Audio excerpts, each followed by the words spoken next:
Rytas šiandien prasideda su 3 pacientais, 2 C-škės ir 1 E-klasė. Tai pradėsim nuo E-klasės, sužiūrėsim, dėl ko neveikia magnetola ir tada jau kelsimės prie šitų. Taip, E-klasiai neveikia garsas. Magnetola pati įsijungia, bet užėjus, tarkim, ant radijo, nieko nevyksta. Ant medijos irgi užėjus, tai tik tai ieško Bluetooth'o, bet ant radijo nieks neveikia. Tai bandysim aiškintis. 204. Atvažiavo su tokia problemėlė, labiau ne tai, kad problemėlė, o labiau pasitikrinti. Žmogus nusipirko automobilį ir jis buvo čipuotas. Čia yra 642 variklis, 3 litrai dizelis ir smarkiau užspaudus mesdavo juodą dūmą. Tai patikrinus programą paaiškėjo, kad ir purkštuko atidarimo laikai nepadaryti tinkamai, per daug atidaryti purkštukai būdavo per ilgai ir ko pasekoje šiek tiek dūmindavo automobilis. Galios didinimas paliktas tvarkingai, šiek tiek koreguota, taip pat DPF-as nebuvo iki galo išjungtas, EGR-as, tai programą sutvarkėm ir automobilis gali toliau keliauti. Ir atgaivinau magnetolą. Tai patarimas tiem, kas bando kažką tai daryti su neoriginaliom diagnostikom, kažkokiom tai diagnostiniam įrangom. Nedarykit geriau. Nežinot, nelyskit, nespauskit, geriau nereikia. Ko pasekoje buvo taip, kad užsirakino magnetolą, plus nebegrojo visiškai niekas. Tai dabar atstačiau ir koduotės ir atstačiau, kad nebūtų užrakinta magnetola. Tai kaip girdim, viskas groja, viskas veikia. Turim tokį 212 su tokia skylutė. Oh my! Jinai čionais ne šiaip sau yra, keičiam užvedimo spyną. Automobilis labai keistai elgiasi, tai yra ne iš karto būna užsiveda. Tai pasuki raktelį, įsijungia degimas, pasuki vesti, nesiveda. Atleidi raktelį, vėl įjungi degimą, nesukant raktelę, pati paima ir užsiveda. Tai jau turiu kitą spyną, suprogramuotą, nuklonuotą ir dedam į automobilį. Ką, jau kaip ir važiuojam, raktas vietai, spina vietai, viskas veikia. Tai dar vienas automobilis pabaigtas, judam prie kito. Taip, važiuojam su 212 ir iš ryto jau šiek tiek pagadinta nuotaika, kadangi vakar atvarė žmogaus automobilį ir jam reikėjo daryti regeneraciją DPF. Matom, dega čekas, bet tuo pačiu dega dar ir kūro lemputė. Jau ne kartą esu kartojęs, bet jeigu jau vežat automobilį pas mane ir reikės man su juo važinėti, daryti ypač jeigu regeneracijas, pasirūpinkite, kad būtų automobilyje kūro, bent jau pusę bako. Nes su degančia lempute kompiuteris net nepradės regeneracijos. Tai dar vienas dalykas toksai. Tai tenka gaišti man laiką, važiuoti, užpilti jums kūro. Ir tai tokie dalykai iš ryto, tokia neigiama emocija, bet nieko. Gal kažkaip įsivažiuosim, padarysim regeneraciją ir automobilis galės važiuoti tech apžiūrai. Taip, čeko nebeturim, automobilis dirba normaliai. Vienintelis dalykas, tai DPF pralaidumas jau yra šiaip sau. Šiek tiek prasiregeneravo, bet ne iki galo. Turbūt teks nuiminėti, plauti arba šalinti patį DPF filtrą. Tai čia nais jau spręs dėl to pats savininkas. Kūra užpilta buvo, 20 litrų, pasileido regeneracija ir šiek tiek jinai pagelbėjo situaciją. Turim 104, 3 litrai dizelis. Atvažiavo padaryti DPF veikimo korekcijos, EGR korekcijos ir norėjo šiek tiek galios pridėti. Bet tačiau automobilis nėra tvarkingas. Atgalinis slėgis išmetimo sistemoje yra praktiškai beveik 2 atmosferas ant laisvų sūkių. Tai reikės pasitvarkyti automobilį, nes bet koks čipavimas gali ir pakenkti. Tai pradžiai automobilis turi būti tvarkingas. Tai kol kas padarysim tik tai DPF ir EGR korekcijas ir automobilį paleisim remontuotis. Na, saulė nelabai turbūt gerai matosi, bet turim anti-theft protection. Magnetola yra užrakinta, nes panašu, kad jinai buvo pakeista iš kitos transporto priemonės. Tai pabandysim ją atrakinti ir viskas turėtų būti tvarkoj. Na ką, viskas. Grojam.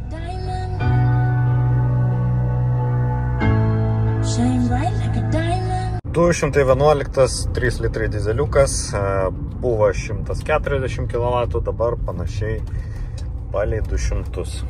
Padarėm pirmą stage'ą, automobilyje jau nebuvo ekologinių sistemų, tai tiesiog pakėlėm galę ir galima mėgautis.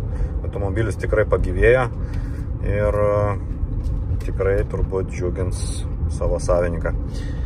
Važiuoju dabar pastatau ir judu prie kito automobilio. Iš šių pratimų noriu lipti į kitą pusę. Tai va, turim tokį CLS, angliškas, darysim pirmą stage'ą, darysim gabaritus, kad degtų kartu su dienos šviesom. Ir reikės pažiūrėti, ar priklauso čia ambient apšvietimas ar ne. Taip, šiokia tokia apžvalgėlė, ką padarėm šitam bananui. Tai yra AMG meniu padarytas agility režimas pavarų dėžiai. Taip pat užėjus čia matom likutis kuro bake litrais. Taip pat padariau dar, kad degtų gabaritai su dienos šviesos žibintais. Ir pirmas stage'as yra padarytas, tai automobilis daug gyviau juda. Išvažiavau pasibandyti šiek tiek, tai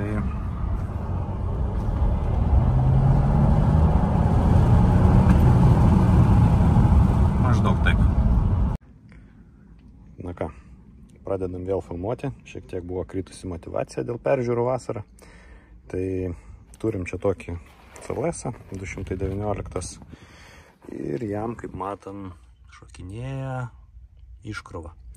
Tai reiškia, automobilis bando užmigti, bet vis tiek jį iškraudinėja ir pakankamai smarkiai. Tai per naktį jau automobilis pastovėjęs nebesiveda nors tuką. Tai užkūriau tik tai su boosteriu, šiek tiek pakroviau vakumą ir dabar bandysim ieškoti, kasgi čia jį iškraudinėja. Tai važiuoju su 166, padarėm galios korekciją ir EGR korekciją veikimo. Tai jau matom yra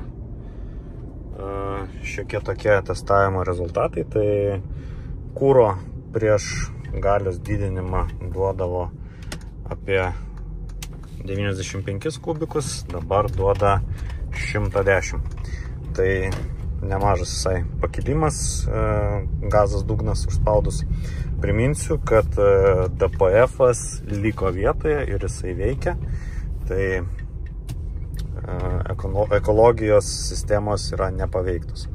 Teoriškai turėtų dabar būti apie 290 arklio galių. Tai smagus dalykai, automobilis tikrai pagyvėjo ir galima jau skambinti klientui, kad jį atsimtų. 212. Šiandien testuojam šiek tiek DPF-ą. 2.1 dizelis. Žiūrim, kokie yra veikimas DPF-o. Taip pat EGR korekcija ir sklendžių išjungimas veikimo. Tai žiūrėsim, kaip viskas pavyko. Jau esu perrašęs programą variklio kompui. Ir dabar darysim diagnostiką DPF-ai. Koks yra užsikimšimas, pralaidumas ir taip toliau panašiai. Na, su DPF viskas kaip ir tvarkoja, bet turim vieną purkštuką, kuris yra jau virš ribų korekcijų. Taip pat sekantis du irgi, šiaip sau yra. Reikėtų traukti purkštukus ir tikrinti. Klientas skundėsi, kad šiek tiek trauka suprastėjus, tai aišku, dėl ko tai gali būti. Tai vat, reikės šiek tiek ir mechaninių darbų įnešti į šį automobilį ir viskas turėtų būti toliau tvarkoj. Įdomumo dėlį automobilio rida yra 353 tūkstančiai. Na, kol kaimynas pjauna su bulgarke kažką, tai aš gaminau 211 antrą raktą ir reikės dar padaryti porą darbelių. Tai sužiūrėti, kas yra su parkavimosi davikliais, kodėl neveikia. Ir montuosim Bluetooth audio į magnetolą. Tai galima bus klausyti per Bluetooth'ą muziką. Turim 211 E500. Jam jau padarėm raktą ir dabar esu sumontavęs jau Bluetooth audio priedėlį. Jis groja per AUX kanalą, tai jungus AUX kanalą, prisijungus telefoną per Bluetooth'ą. Matom, čia jau groja ir garsina muziką.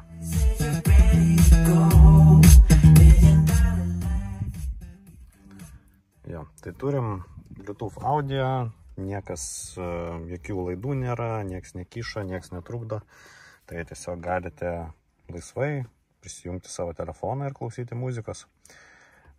Tas aktualus senesnėm mašinom, tokiam kaip 211, kur nebuvo tokios opcijos, tai čianais ją tiesiog suinstaliavom. Taip, turim 211 ir vat su tokiom klaidom atvažiavo. Dega SRS-as, pasijungiau kompą, tai nemato vairo airbago ir neveikia nei mygtukai, nei signalas. Žmogus bando susijęti šitą dalyką su sėdynės laidyno problema. Čia laidyną jau kaip ir sutvarkiau, užizoliavau, bet tai yra ne tame problema. Reikės nusiminėti dabar airbagą ir žiūrėsim, kasgi ten negerai. Taigi su vairu ne viskas taip gerai. Bandžiau pasijungti kitą airbagą. Klaidos visiškai tos pačios, tai panašu, kad tiesiog sugedo vairo rytė. Vairo rytės reikės ieškoti kitos, ją uždėjus, nutrinti klaidas ir turėtų būti viskas tvarkoje. 213 naujinsim navigaciją. 2024 metų žemėlapiai ir jau suvedžiau licenzijos kodą, spaudžiam OK ir prasidės navigacijos naujinimas. Visas šitas dalykas trunka apie porą valandų, tai instaliacija, matom, prasidėjo ir turėsim naujausius žemėlapius. Na ką, lėkiu su 205 C klasė ir bandom daryti Distroniko kalibraciją. Nesu labai optimistiškas, nes Distronikas ten šiek tiek maskatuoja, buvo su vienu zipu pritrauktas ir taip nelygiai. Tai dabar bandysiu sukalibruoti, kadangi šiek tiek geriau jį pritvirtinau. Aišku, toksai eksperimentinis labiau dalykas.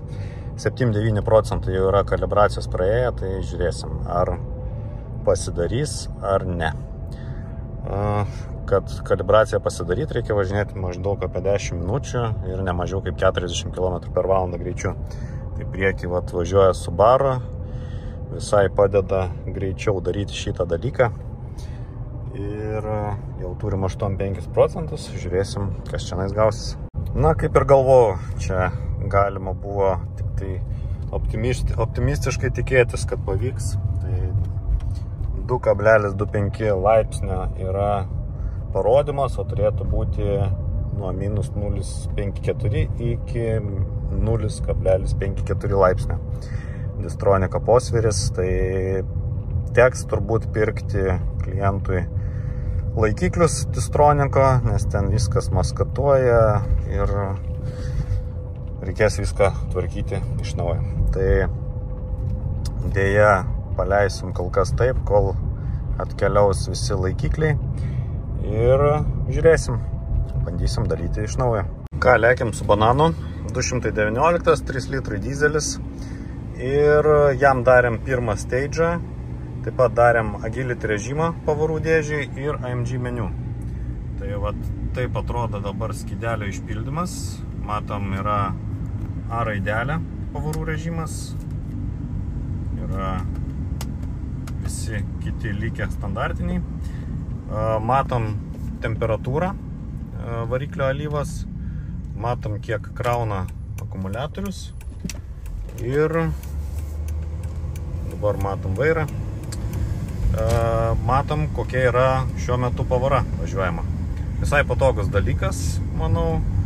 Tai galima padaryti šitą variantą praktiškai beveik visiems modeliam nuo 25-26 metų.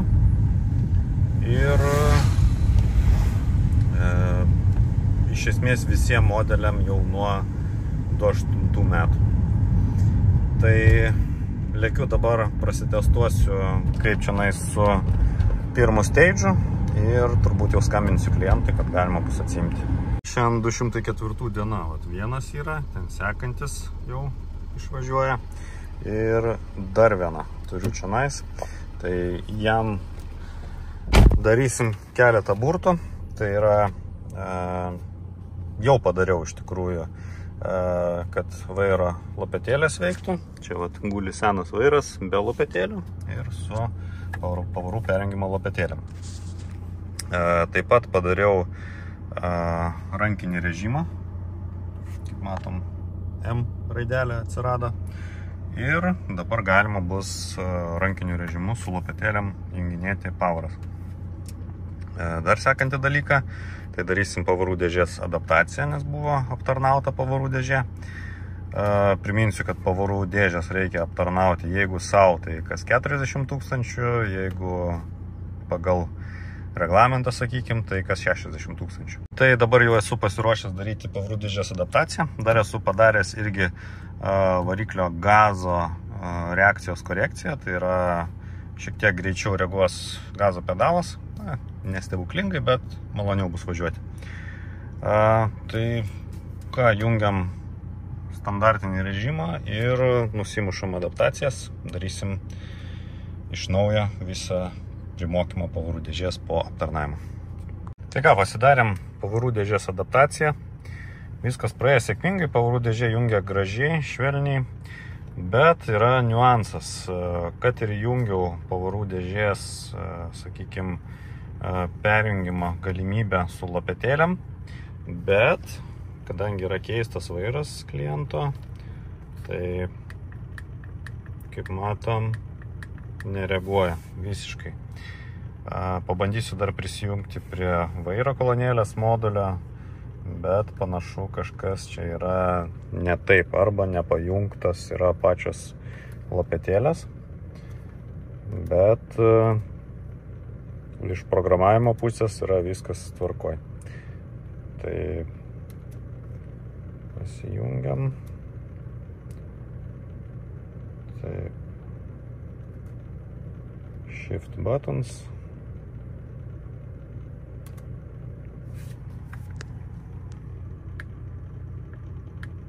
Jo, čia mato. Čia mato. Supratau, reikės aiškintis, kame čionais replės, kodėl nenori matyti pilnai pavarų dėžė šitų mygtukų ir bandysim kažką tai išgimdyti. Na ką, šiek tiek burtų, magijos ir turim jau rezultatą. Matom.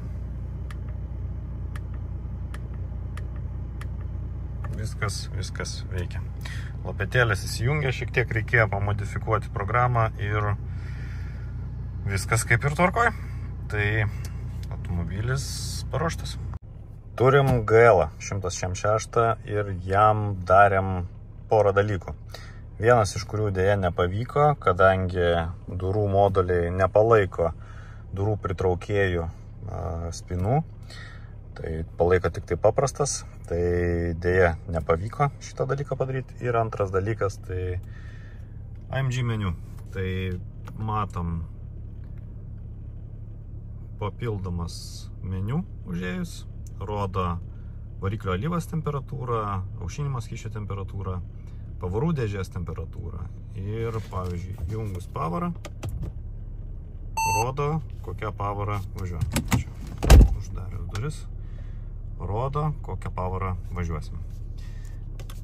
Taip pat užėjus į sekantį meniu yra timeris ir rodo ar įjungta ar išjungta ESP sistema ir važiuoklės režimas. Tai komfortas, sportas ir panašiai.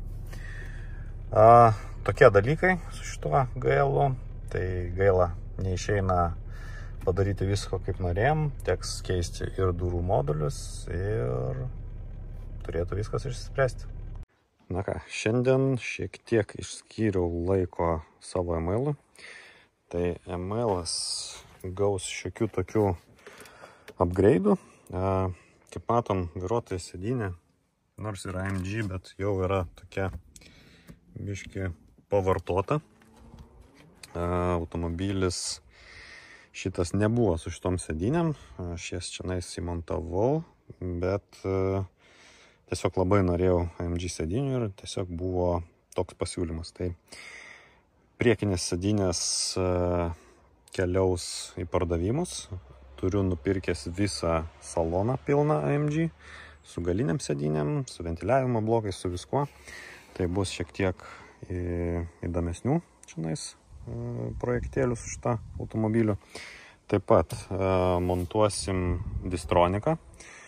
Jau turiu rankenėlės, turiu patį distroniką, reikės pasijungti laidus, susiprogramuoti blokus. Porankis irgi keisis, dėsis porankis su papildomu ventiliatorium. Taip pat dėsis mygtukų konsolė, kuri valdo galinės sėdynės šildomas. Tai bus ir galinės sėdynės šildomas. Tai va tokių va nusimato darbelių. Taip pat keisiu vairo reguliavimą, dėsiu elektrinę patį kelmą. Bus valdomas taip pat kaip yra sėdynės elektra.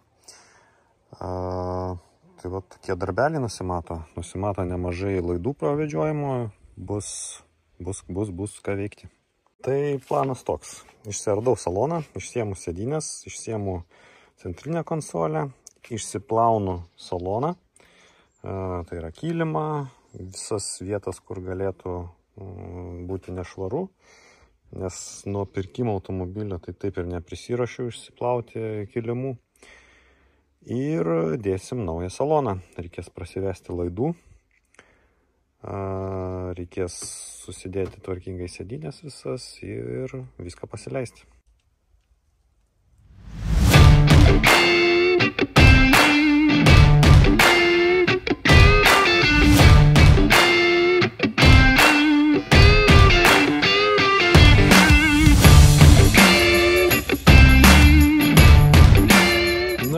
Turim tokį vat vaizdelį, išsimontavau sėdynės, viskas yra išimta. Liko išsiimti centrinę konsolę, visą šitą tunelį. Montuosiu čionais šitą konsolę nuo AMG, ten šiek tiek kitokia oda, minkštesnė biški, malonesnė. Ir vat pagrindinis dalykas tai šitas modelis. Tai jis eis irgi nuo AMG tikro pagal komplektaciją. Ir bus šildomų sėdinių mygtukai čionais veikiantys ir bus dar pūtimo ventiliatorius čionais. Tai realiai atskira klimato vos ne zona galės būti veikianti į galą.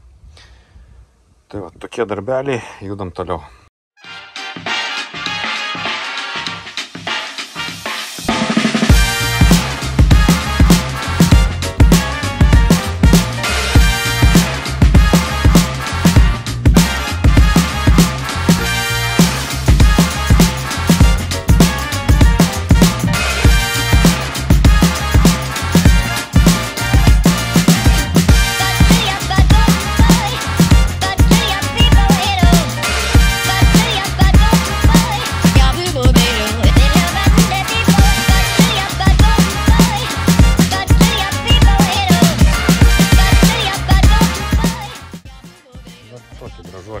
Turim, yra GLE Coupe, šiam 3S.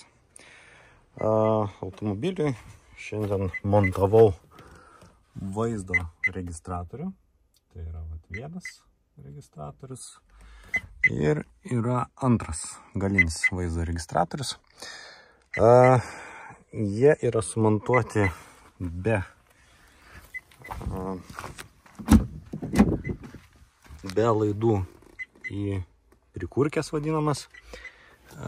Viskas yra sumontuota taip, kad nesimatytų ir maitinimo blokai nesimaskatuotų. Tai vat, tokie vaizdo registratoriai. Vienas veikia viskas normaliai, antrame nėra tik SD kortelės ir už tai jisai pypsi prašo ją įdėti. Tai vat, tokie darbeliai su šituo. Judam toliau.